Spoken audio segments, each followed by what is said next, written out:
Mas Fikri Nazarudin, apakah sudah siap?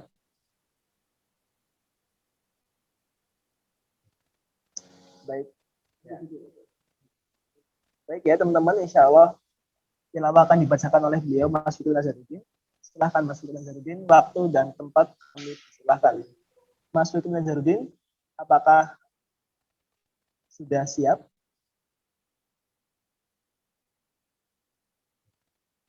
Baik. Ya. Waalaikumsalam. Baik ya teman-teman, insya Allah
Waalaikumsalam warahmatullahi wabarakatuh. Masya Allah. Semoga dengan bacaan Quran tadi Allah Subhanahu wa taala memberikan kita pahala ya untuk yang membaca dan yang mendengarkan. Terima kasih untuk Mas Fikri Nazarudin. Jazakallah khair. Selanjutnya kita alhamdulillah ya sudah bersama dengan Ustadz kita, Ustadz Hendra Sabta Saputra. Mungkin saya sapa dulu. Assalamualaikum Ustadz Hendra.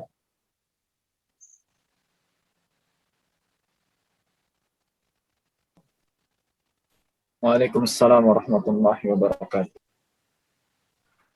Ya. Ustadz, bagaimana kabar Ustadz? Alhamdulillah, kabar baik. Alhamdulillah, insyaallah. Alhamdulillah kita sudah bersama dengan beliau. Baik, supaya menghemat waktu, mungkin untuk tausiah dari beliau bisa kita laksanakan mulai dari sekarang ya. Untuk waktu dan juga layar kami persilahkan. Baik, sebelumnya saya sampai jam berapa ini? Sampai jam 10:15 Ustaz. 10:15. Sudah pas sesi tanya jawab atau belum? Itu sudah. Oh, baik, berarti materi sampai pukul 10 saja mungkin kurang lebih. Baik. Bismillahirrahmanirrahim. Alhamdulillah, wassalatu wassalamu ala rasulillah wa ala alihi wa ashabihi wa man walah wa ba'd. Para ikhwah rahimani wa rahimakumullah. Alhamdulillah, kita panjatkan puji dan syukur atas kehadirat Allah tabaraka wa ta'ala. Pada kesempatan pagi hari ini kita dipertemukan oleh Allah Azza wa Jalla. Semoga pertemuan kita ini senantiasa Allah berkahi, dan kita mengharapkan Allah karuniakan kepada kita ilmu yang bermanfaat, dan semoga semua ilmu yang Allah karuniakan kepada kita semakin mendekatkan kita kepada Allah Subhanahu wa ta'ala, dan kita berlindung kepada Allah dari ilmu-ilmu yang tidak bermanfaat yang semakin menjauhkan kita dari Allah.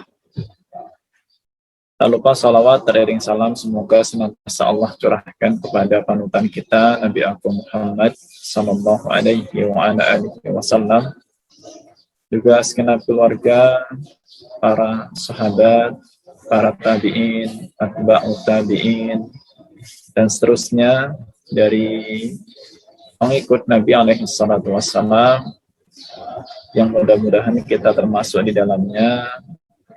Semoga semuanya nanti mendapatkan syafaat dari sisi Allah Subhanahu wa ta'ala.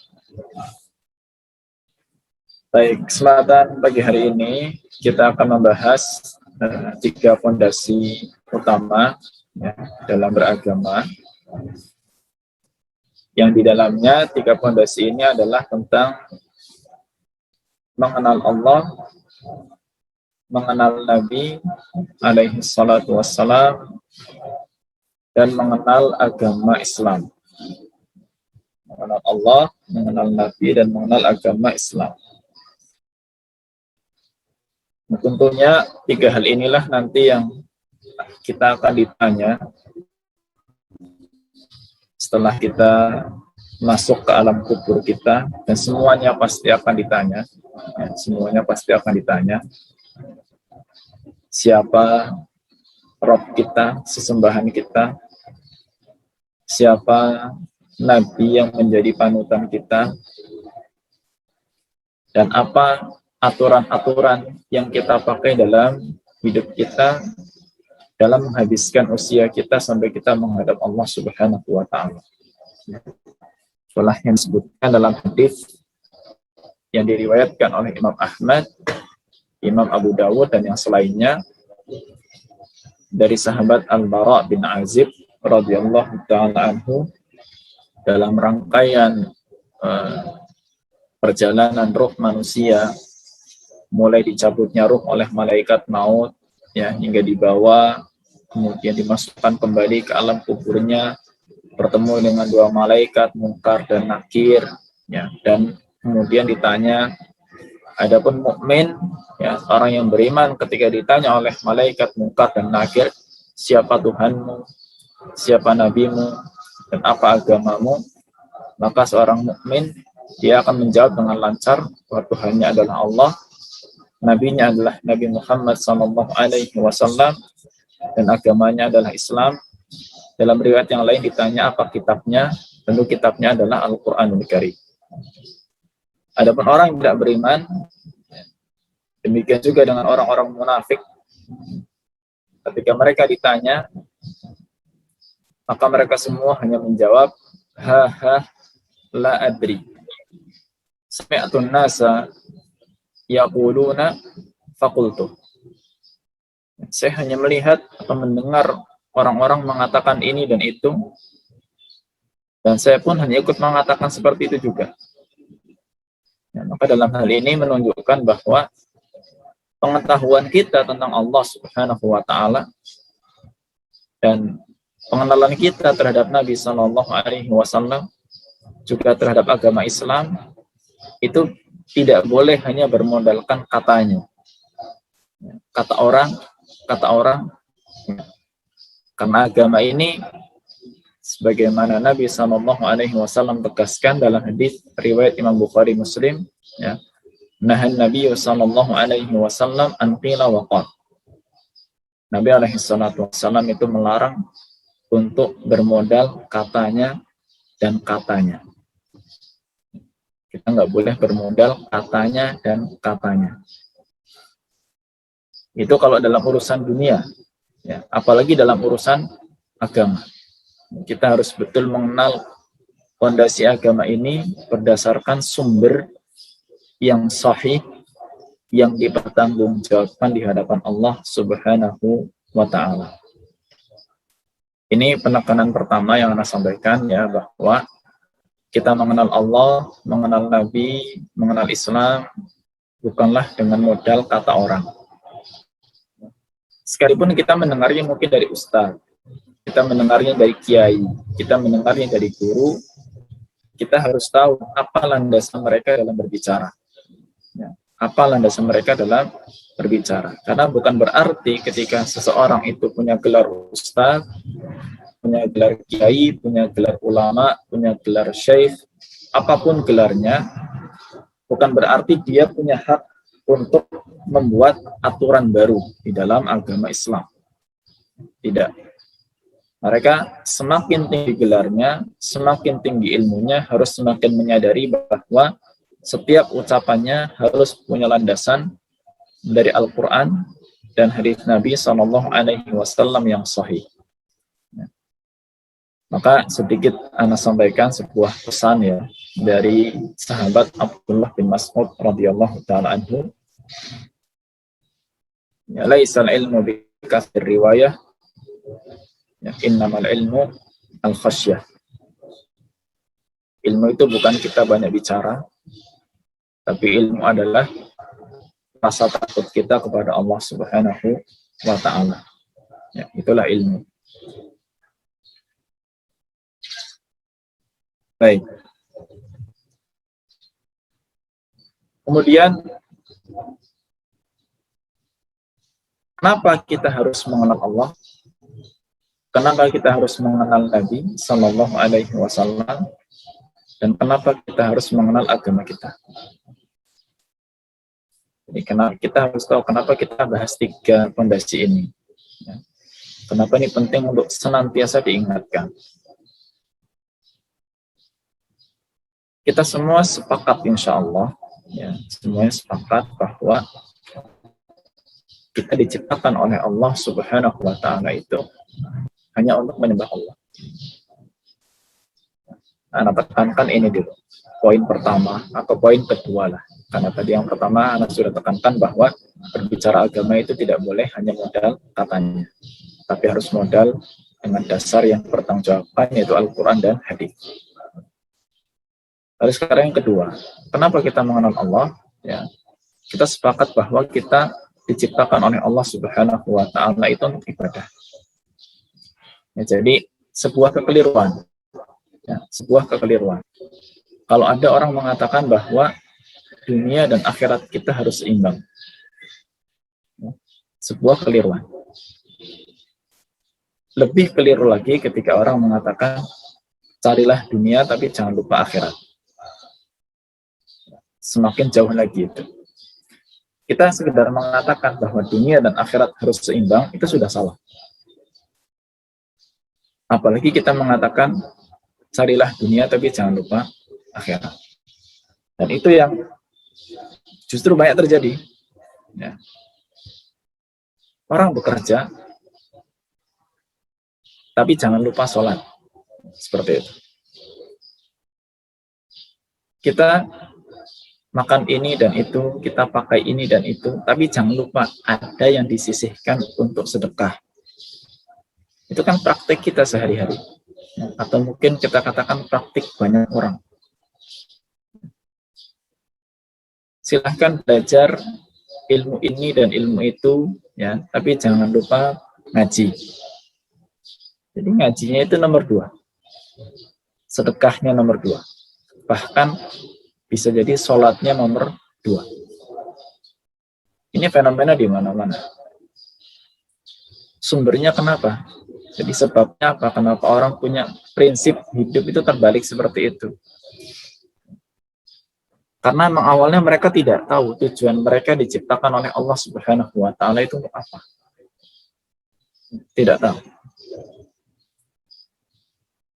Ayatnya sering didengar, tapi tidak dipahami dan tidak direnungkan. Dalam surat Az-Zariyat, ayat yang ke-56, sudah sering kali, mungkin sebagian dari kaum muslimin itu mendengar berkali-kali. Allah Tabaraka wa Ta'ala berfirman, "Wa ma khalaqtul jinna wal insa illa liya'budun." Tidaklah kami menciptakan jin dan manusia melainkan hanya untuk ibadah, menghamba kepada Allah Subhanahu wa Ta'ala. Jadi hakikatnya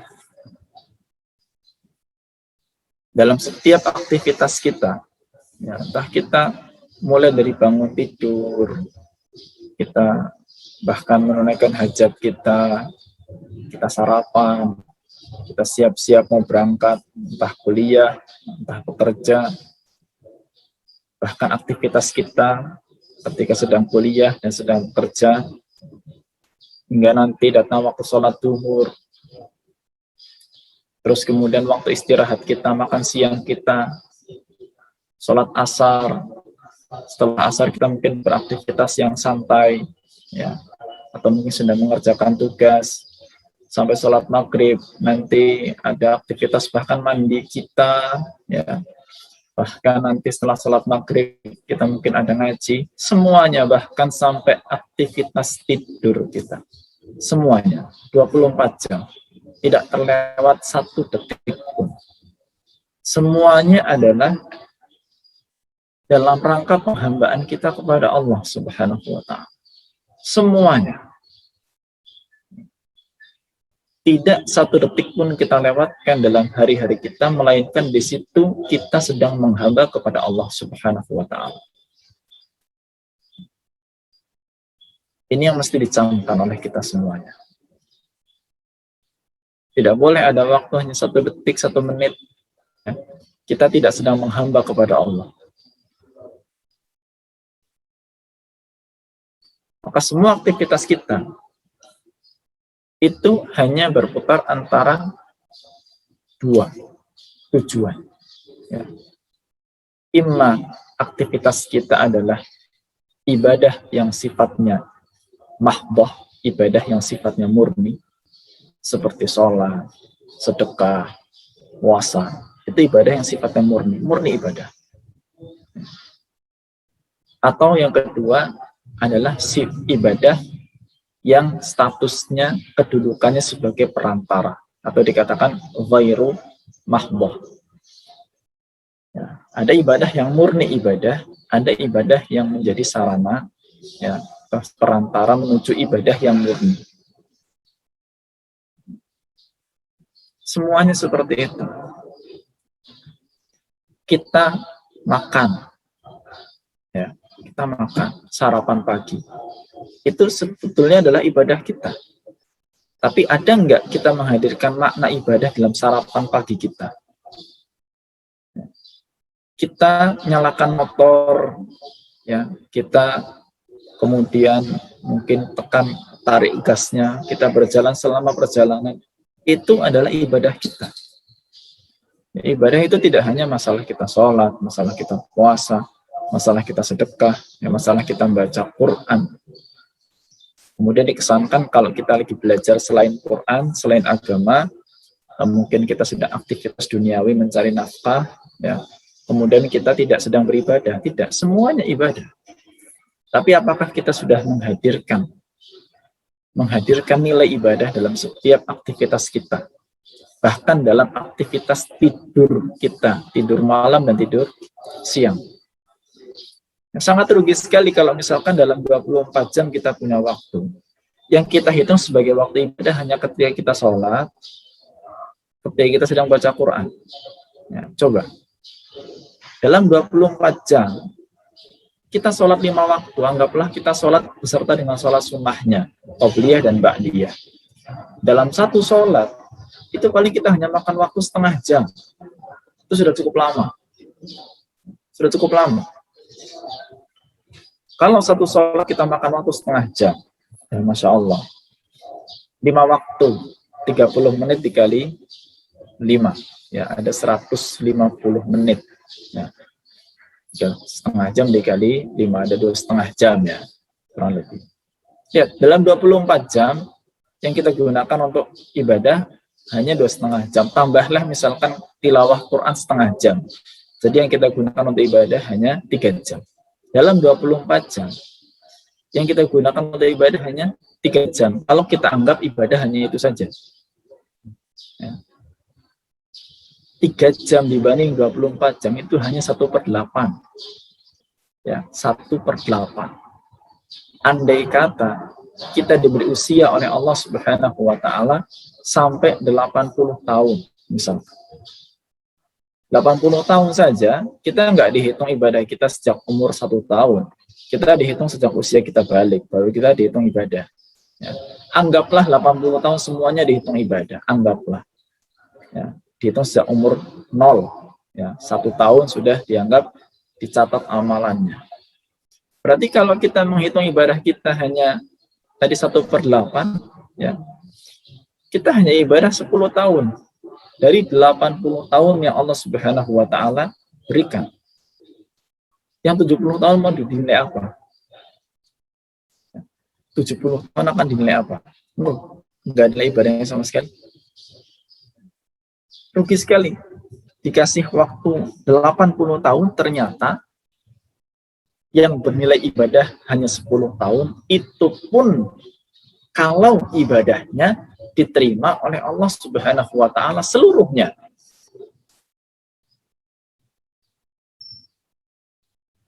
Lebih sedikit lagi. Karena orang sholat itu, dia mungkin yang dicatat hanya 1/10 juga bisa. Sebagaimana disebutkan dalam hadis riwayat Imam Abu Dawud. Ya, inna rajula la yansarifu min salatihi wa lam tuktab lahu illa ushruha.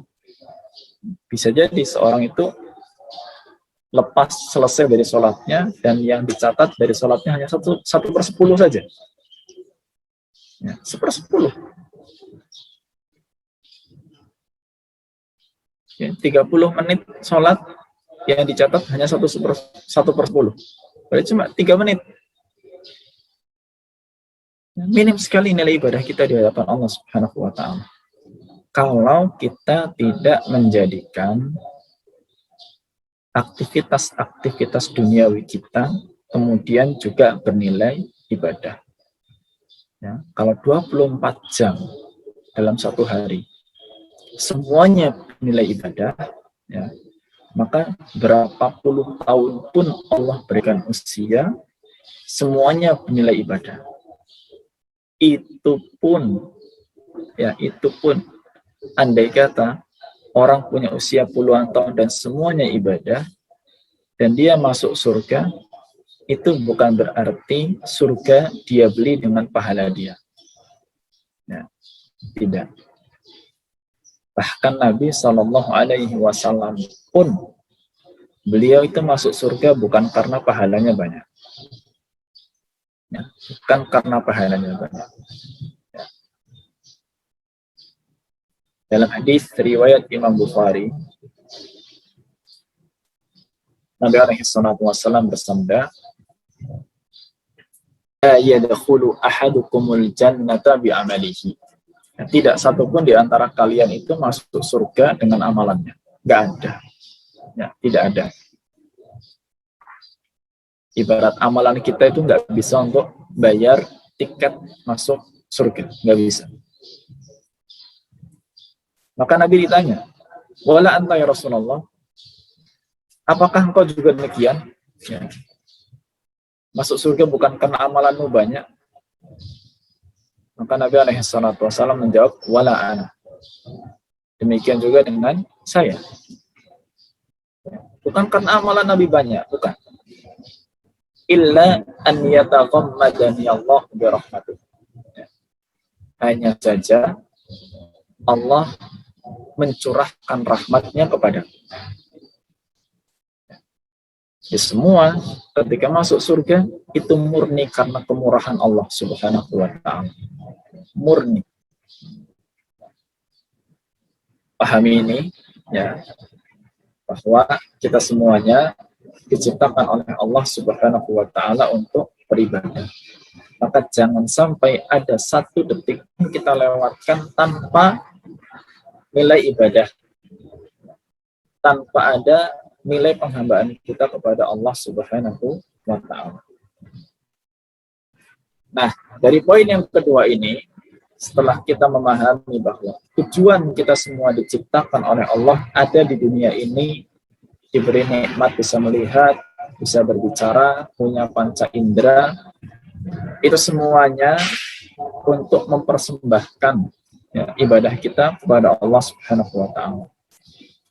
Maka kita pasti dituntut untuk mengenal siapa yang kita sembah. Ya. Dan kita dituntut siapa yang menuntun kita untuk beribadah kepada Allah. Dan kita juga tertuntut bagaimana aturan kita dalam beribadah kepada Allah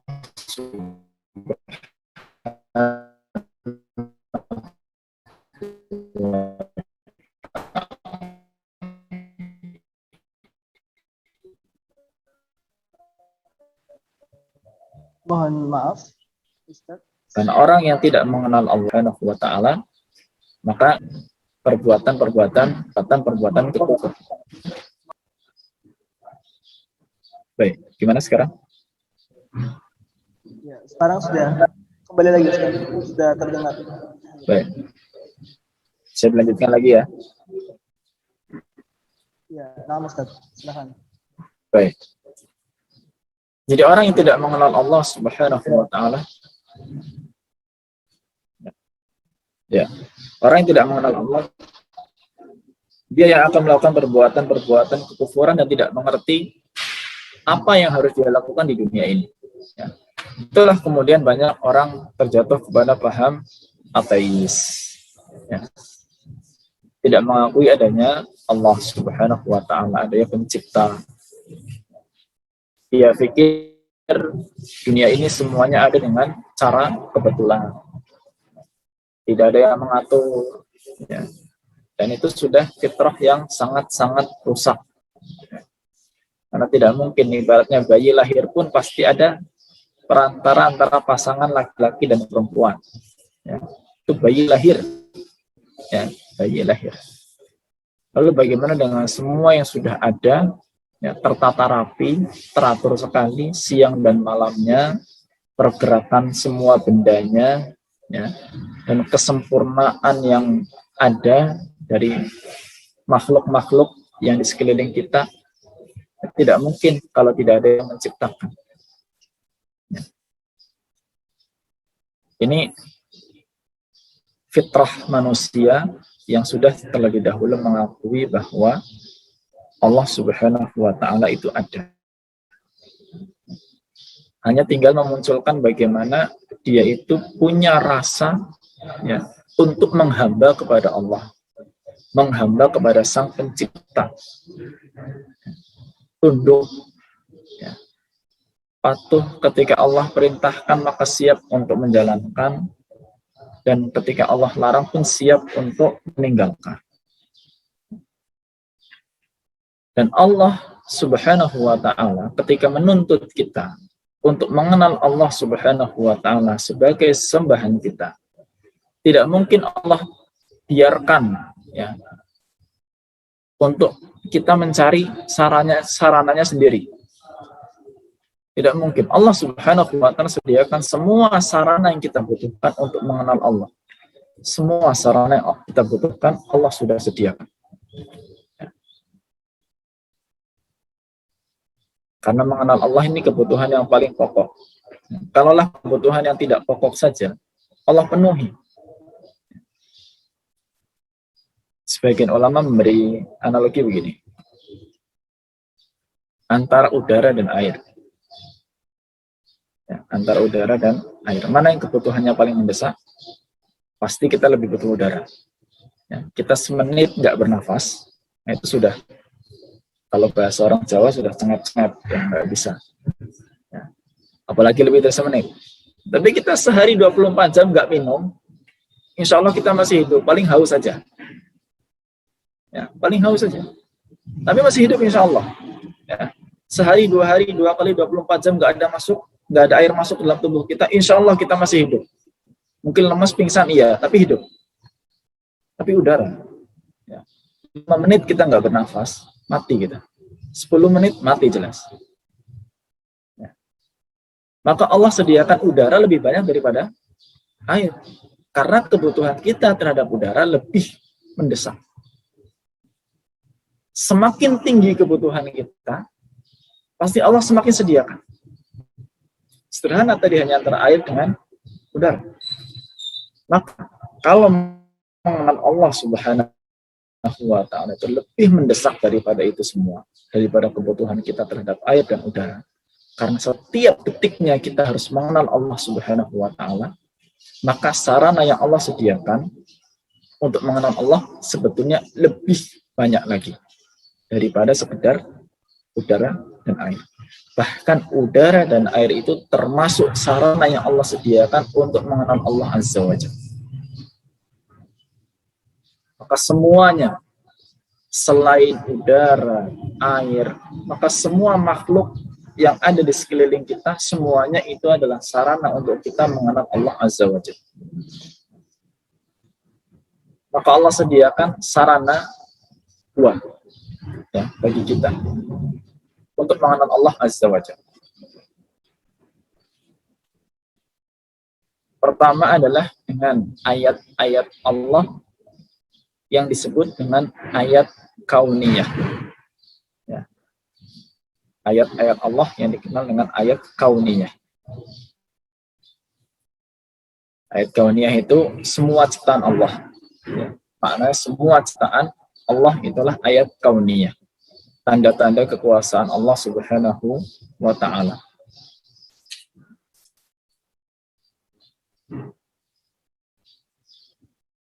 Dan yang kedua adalah ayat yang disebut dengan nama ayat syar'iyah. Ya, ayat syar'iyah. Yaitu semua yang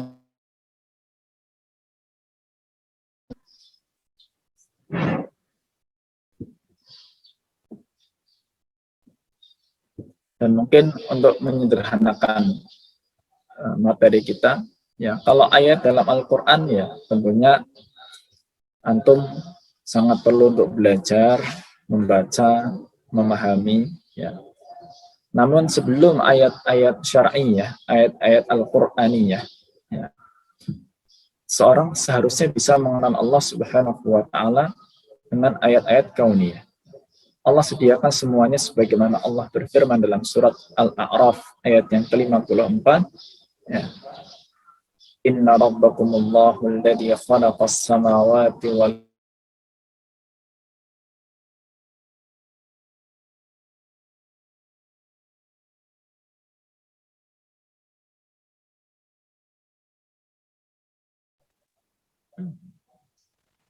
Afwan, Ustaz. Suara Ustaz tidak masuk.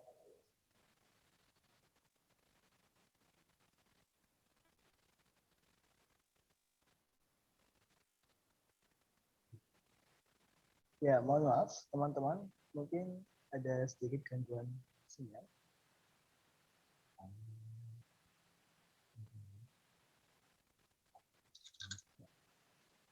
Kita pakai hotspot aja. Seperti ya.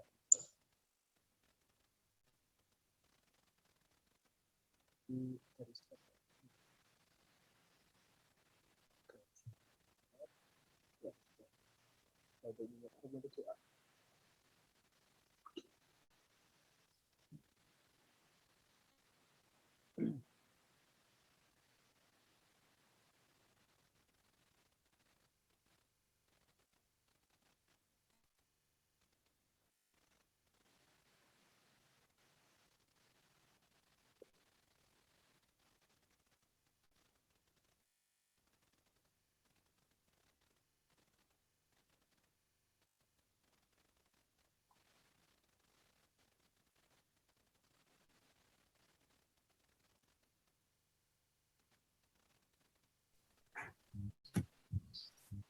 Baik,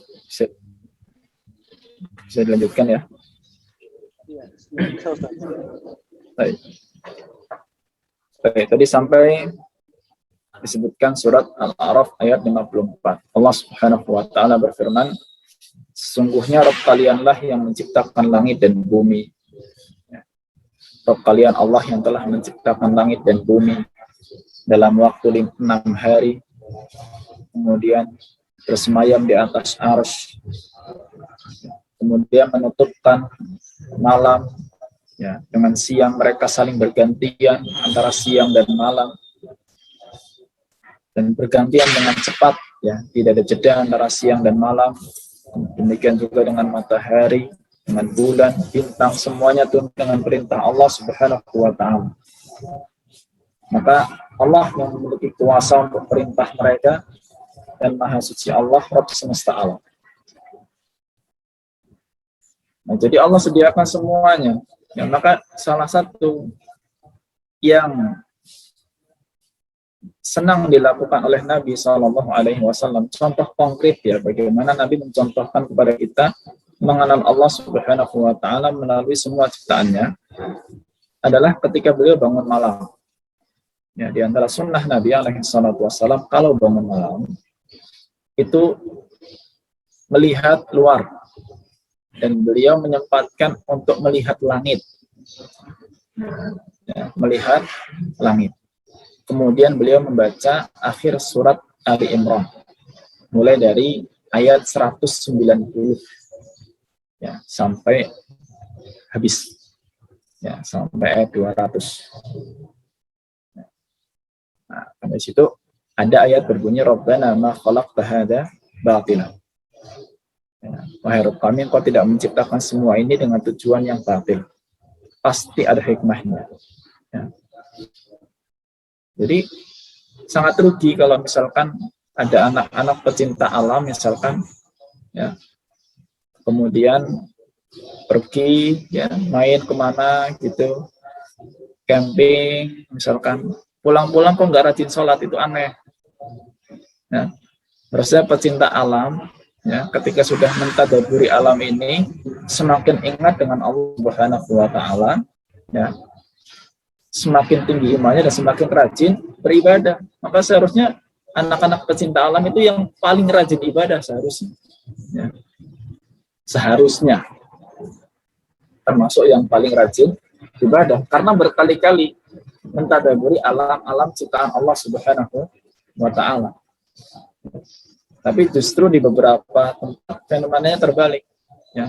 Anak-anak pecinta alam paling sulit untuk sholat. Maka tidak menggunakan fasilitas dari Allah Subhanahu wa taala untuk semakin mengingat Allah, semakin mengenal Allah Subhanahu wa taala. Dan enggak harus menjadi kelompok pecinta alam, ya. Kita semuanya bisa dengan apa yang ada di sekeliling kita, peristiwa-peristiwa terjadi, ya. Mengambil hikmah dari situ, kita baru mengenal seperti inilah Allah Subhanahu wa taala menciptakan semuanya dengan penuh hikmah, ya, dengan penuh ketelitian, ya, tidak ada yang kurang sama sekali, ya, detail. Akan mungkin yang belajar di ilmu-ilmu alam akan tahu bagaimana keajaiban-keajaiban ciptaan Allah Subhanahu wa taala. Dari situlah kemudian muncul rasa penghambaan kita kepada Allah yang sudah menciptakan kita semuanya, ya, dengan anggota tubuh yang sangat-sangat rumit, ya. Mulai dari ujung rambut sampai ujung kuku kaki semuanya rumit, ya. Jantung kita subhanallah nggak pernah berhenti berdetak. Saat itu mesin motor, itu mungkin motor hanya berusia beberapa hari sudah mati, ya, kehabisan bahan bakar, kemudian mesinnya capek juga, tapi jantung kita bergerak, nggak pernah kita kepanasan kalau lagi sakit, ya. Jadi jantung kita nggak pernah capek, ya. Sekali capek mati dia, ya. Itu ciptaan Allah Subhanahu wa taala, ya. Jadi cara utama kita mengenal Allah Azza wa Jalla, ya, adalah dengan melihat ayat-ayat kauniyah, ciptaan-ciptaan Allah Subhanahu wa taala, direnungi, ditadaburi bagaimana rumitnya, bagaimana rincinya. Dari situ kita tahu bahwa kita ini tidak ada apa-apanya dari Allah Subhanahu wa taala, sepintar apapun kita, ya. Mau sekaya apapun kita, secerdas apapun kita, tidak akan ada tandingannya bagi Allah Subhanahu wa ta'ala. Itu tentang mengenal Allah Azza wa Jalla. Adapun tentang mengenal Nabi Sallallahu Alaihi Wasallam, ini kewajiban kita karena beliau adalah sosok yang menuntun bagaimana cara kita beribadah kepada Allah Subhanahu wa taala. Ya, beliau yang menuntun. Kita nggak akan ikut orang kalau kita nggak kenal. Ya, misalkan ada orang ngajak kita, yuk kita pergi kemana, tapi baru kenal, ya susah kita mau percaya bagaimana. Ya, sekalipun dia menjanjikan, ayo nanti saya ajak makan. Ya, saya akan ajak sana ke sini, tempat yang enak, tempat yang membahagiakan. Tapi baru kenal, sulit kita mau ikut. Ya. Itulah kenapa banyak orang tidak mau ikut aturan Nabi SAW karena tidak tahu, tidak kenal siapa nabinya. Ya. Maka untuk mengenal Nabi SAW, ya, mau tidak mau kita memang harus mau baca, belajar bagaimana perjalanan hidup Nabi Shallallahu Alaihi Wasallam, bagaimana susahnya hidup beliau, ya. Bagaimana ujian-ujian yang Allah Subhanahu Wa Taala timpakan kepada beliau. Dan salah satu faedah terbesar kita mengenal Nabi Shallallahu Alaihi Wasallam, ya, faedah terbesar adalah kita lebih atau menjadi lebih sabar. Ya, kita menjadi lebih sabar. Kenapa? Karena setiap penderitaan yang kita rasakan, Nabi SAW itu lebih menderita lagi. Ya, lebih menderita lagi. Kita semakin sabar dan semakin cinta kepada Nabi SAW. Ya. Karena untuk kesempurnaan iman kita dituntut untuk lebih mencintai Nabi SAW di atas siapapun, bahkan di atas orang tua kita, di atas anak-anak kita. Dalam hadis riwayat Imam Bukhari Muslim, Nabi SAW bersabda, la yu'minu ahadukum hatta akuna ahabba ilaihi min walidihi wa waladihi wan nasi ajma'in. Tidak akan sempurna iman kalian kecuali sampai kalian lebih mencintai aku, ya, jika dibandingkan dengan orang tua, bahkan dibandingkan dengan anak-anaknya sendiri. Berat. Ya, bagaimana kita akan mencintai Nabi di atas semuanya kalau kita nggak kenal dengan Nabi SAW? Kita sendiri punya peribahasa, tidak kenal maka tidak sayang. Ya. Tak kenal maka tak sayang. Kita kepengen cinta dengan Nabi, tapi kita nggak mau kenal dengan Nabi. Gimana? Kita ingin iman kita sempurna, ya, tapi kita tidak tahu bagaimana cara iman kita sempurna. Ya. Kenali Nabi SAW dengan pelajari sirah-sirah perjalanan hidup beliau SAW. Dan yang terakhir tentang mengenal agama Islam. Ya, tentang mengenal agama Islam. Orang tidak banyak tahu apa sebetulnya arti daripada Islam itu. Ya. Yang sebetulnya arti dasar daripada kata Islam itu adalah pasrah. Ya. Dari kata aslama, yuslimu, islama. Itu maknanya menyerahkan. Menyerahkan apa? Menyerahkan diri kita sepenuhnya. Sepenuhnya serahkan diri kita. Kita rela diatur oleh Allah dengan aturan apapun kita harus terima. Kalau kita sudah berucap raditu billahi rabba wa bil islami dina wa bi Muhammadin sallallahu alaihi wasallam nabiyyan wa rasulah. Kita ridha Allah sebagai Rabb kita, Islam sebagai agama kita, Muhammad alaihi salatu wasallam sebagai nabi dan rasul kita. Ya, tapi kita baca aturan Islam masih berat. Belum ridho berarti. Belum tahu makna Islam. Ya. Maka mau tidak mau, ya, Islam ini harus ditempuh, ya, supaya kita mengenal agama ini dengan baik. Kita menyisihkan waktu kita untuk benar-benar mengkaji, punya waktu khusus belajar agama, ya. Dan sebisa mungkin kita punya waktu yang prioritas untuk mempelajari hal-hal pokok, ya, yang menjadi fondasi-fondasi kita dalam beribadah kepada Allah Subhanahu wa Ta'ala. Ya. Sekedar contoh saja. Ya.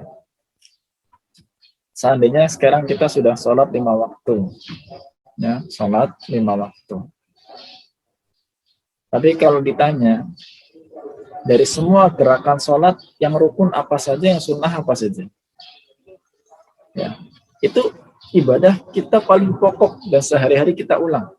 Tapi mungkin kalau kita ditanya, yang rukun yang mana, yang sunnah yang mana, bingung kita, nggak tahu. Kita butuh waktu untuk belajar itu. Jangan katakan saya punya spesialisasi ilmu ini dan itu, tapi rukun sholat aja dia nggak tahu.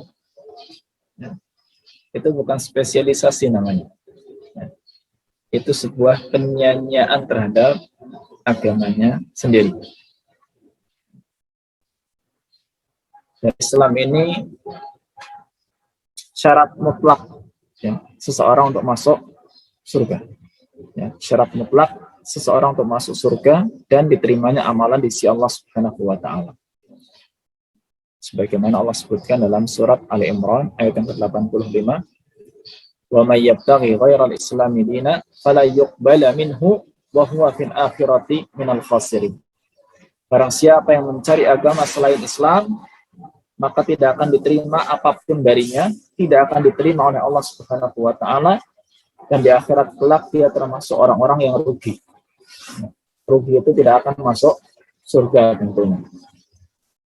Maka ini urgensinya kita belajar 3 fondasi itu, dan ini sekedar kulitnya saja, ya, di mana kita mengenal Allah Azza wa Jalla melalui ayat-ayat kauniyah, ya, ciptaan-ciptaan Allah, dan kita mengenal Nabi Sallallahu Alaihi Wasallam dengan mempelajari sirah beliau alaihi salatu wassalam, dan kita belajar agama ini dengan punya waktu prioritas ya untuk bisa mendalami apa yang kita butuhkan dalam beribadah kepada Allah Azza wa Jalla. Kiranya ini yang bisa saya sampaikan pada kesempatan pagi hari ini. Untuk selanjutnya saya kembalikan kepada moderator. Kurang lebihnya mohon maaf. Wassalamualaikum warahmatullahi wabarakatuh. Wa akhiru da'wana alhamdulillahi rabbil alamin. Ya, Insya Allah ya. Terima kasih kami ucapkan kepada Ustaz Ibnu Sabta Saputra atas ilmu yang telah disampaikan, dan semoga kita semua selaku pendengar bisa mengamalkan ilmu-ilmu dan faedah-faedah yang beliau sampaikan. Dan semoga Allah Subhanahu wa taala senantiasa melindungi beliau. Baiklah, teman-teman dari jurusan manajemen ya, atau yang lain juga boleh ya. Silahkan kalau ada pertanyaan bisa dituliskan di kolom chat, untuk selanjutnya bisa saya bacakan. Atau boleh dengan voice ya. Jadi silahkan nanti untuk raise hand dulu, angkat tangan, setelah angkat tangan bisa disampaikan pertanyaan. Begitu ya teman-teman.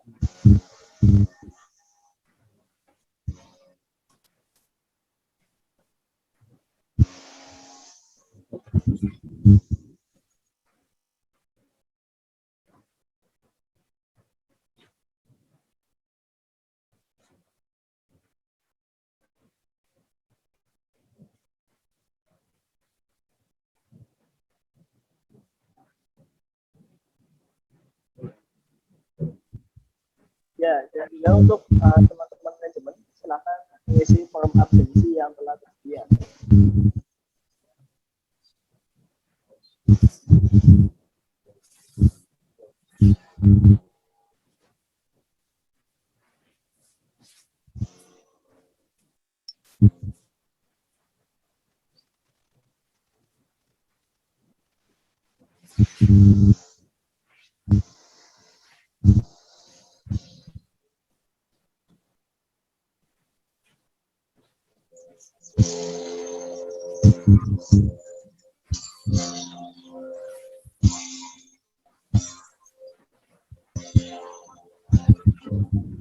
Baik, kalau belum ada pertanyaan, mungkin saya yang bertanya ya Ustaz. Ya.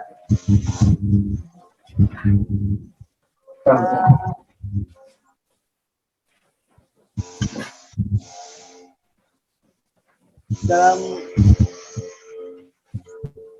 mengenal Allah, mengenal Rasul, dan juga mengenal Islam, ini adalah perkara yang sangat penting, Ustaz.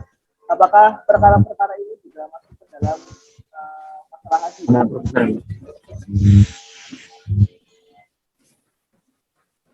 Bagian akhirnya apa tadi? Apakah perkara-perkara itu? Apakah mengenal Allah, mengenal Nabi kita Muhammad, dan juga mengenal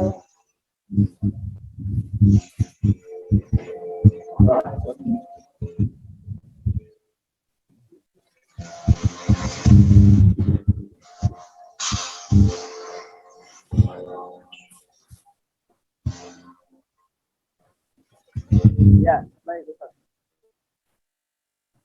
Mengenal Allah, mengenal Nabi Muhammad, dan juga mengenal Islam, apakah masuk juga ke dalam akidah kita, Ustaz? Apakah masih?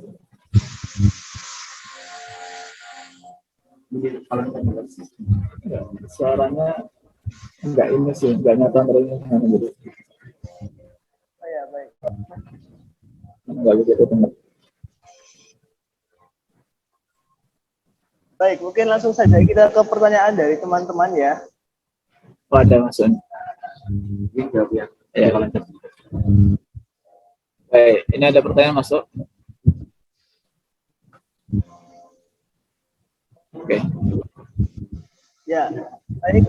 Ada pertanyaan dari Naili dari kelompok 2 dengan NIM C1B020051 izin bertanya, jika tujuan Allah menciptakan manusia adalah untuk beribadah kepada Allah, mengapa Allah mengizinkan setan untuk menggoda manusia? Bukankah dengan diizinkannya setan menggoda manusia, hal tersebut bisa membuat manusia beribadah kepada Allah? Ya. Silakan. Ini, ya, Ana jawab. Antum belajar di kampus, ya, belajar di kampus.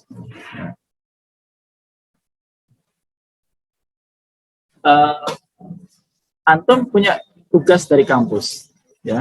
Antum punya tugas dari kampus untuk mengerjakan ini dan itu banyak sekali, ya. Ada deadline-nya sampai kapan harus selesai, gitu ya. Dan ternyata pihak kampus, ya, itu tidak melarang ketika kita misalkan antum sebagai mahasiswa untuk main, ya, untuk misalkan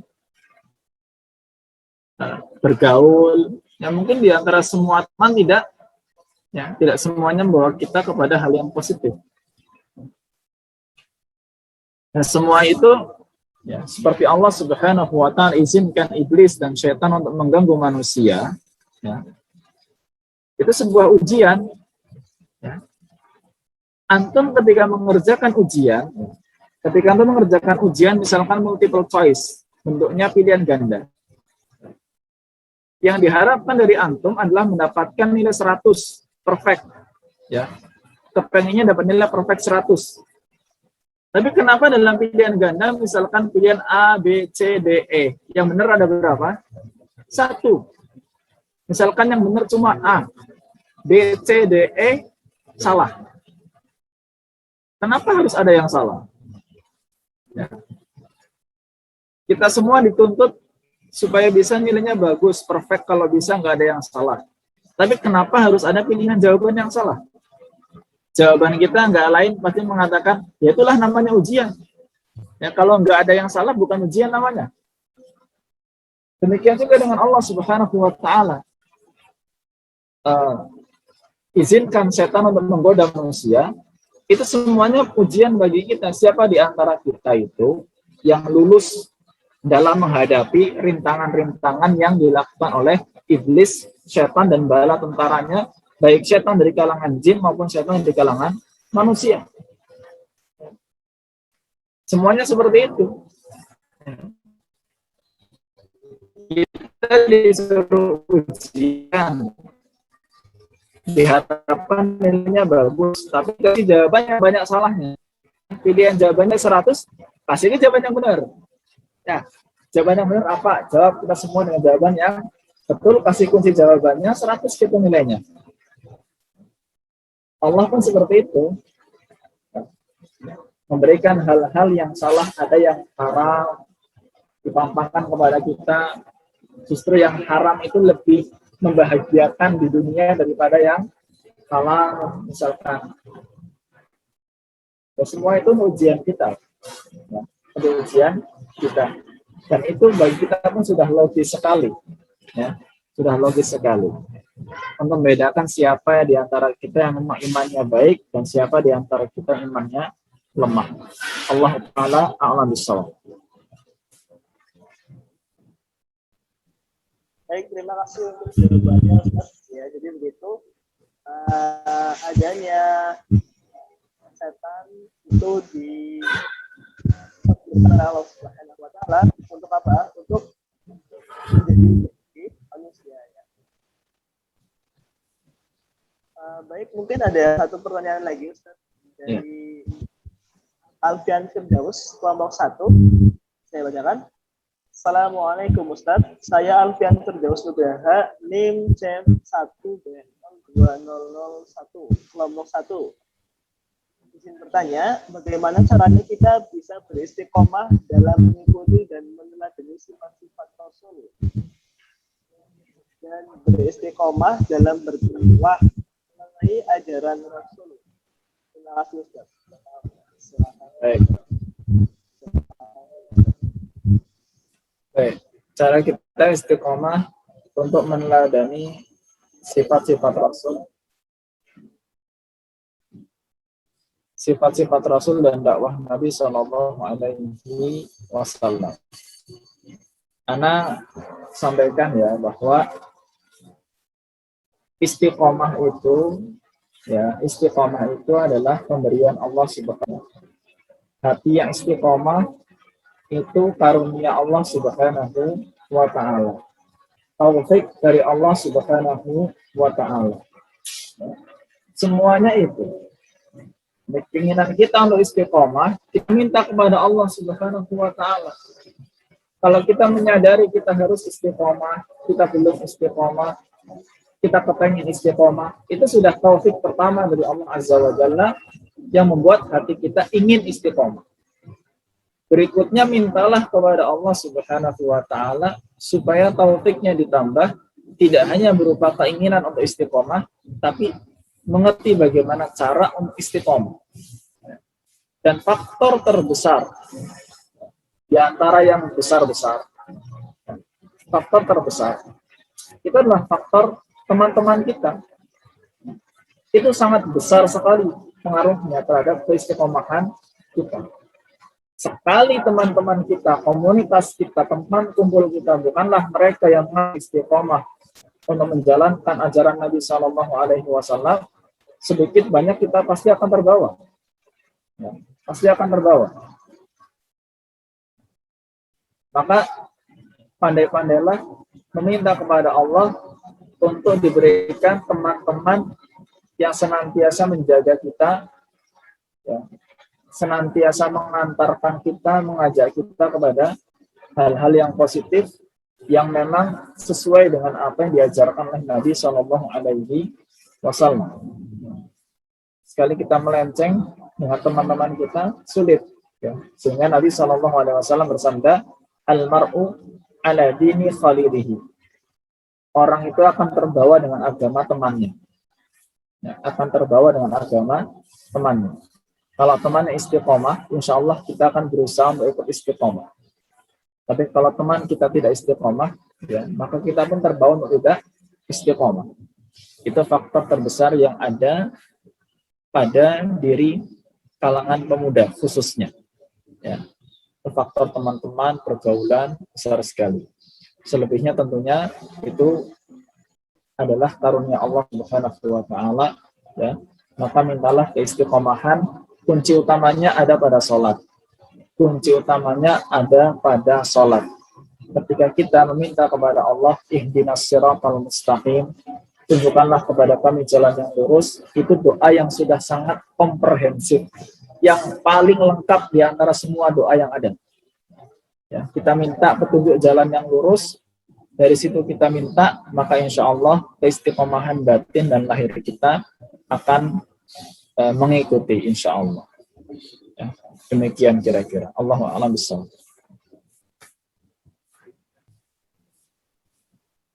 Ya, terima kasih untuk jawabannya, Ustaz. Jadi begitu, cara kita untuk istiqomah adalah salah satunya yang paling mendukung kita dengan cari teman-teman yang baik, teman-teman yang bersemangat dalam menuntut ilmu seperti itu, dan jangan lupa terus berdoa kepada Allah meminta keistiqomahan.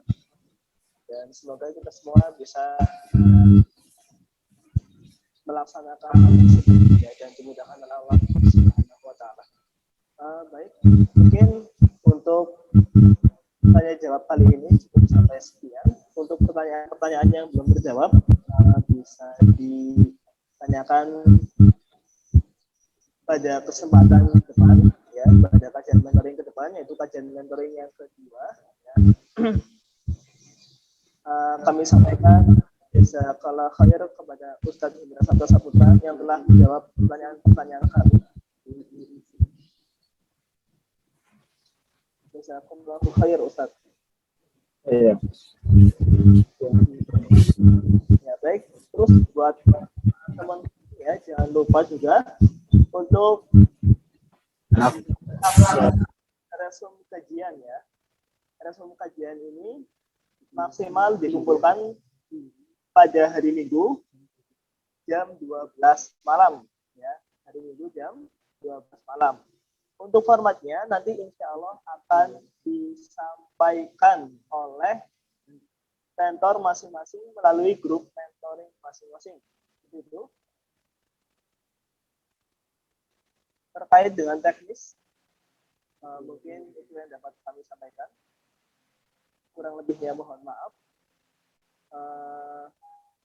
Kita tutup kajian pada pagi hari ini dengan doa kafaratul majlis. Subhanakallahumma wa bihamdik asyhadu an la ilaha illa anta astaghfiruka wa atubu ilaik. Wassalamualaikum warahmatullahi wabarakatuh. Ya, terima kasih teman-teman. Silakan bisa. Ya, jangan lupa ya buat teman-teman bisa kunjungi media sosial kami di YouTube dan juga IG.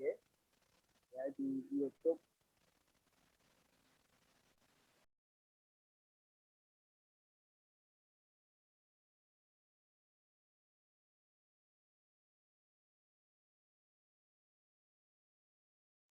ya, untuk YouTube OK itu adalah OK FEB Unsud ya. OK FEB Unsud. Dan untuk mentoring itu YouTube-nya adalah mentoring FEB Unsud gitu ya. Untuk IG-nya juga Masya Allah ya. Nah, Insya Allah di situ ada faedah-faedah yang bermanfaat yang bisa kita dapat dari IG-nya Uki ya, IG-nya Uki dan juga mentoring. Itu. Ini ngamlang bi. Oi. Ya, silakan ya buat teman-teman bisa dari Zoom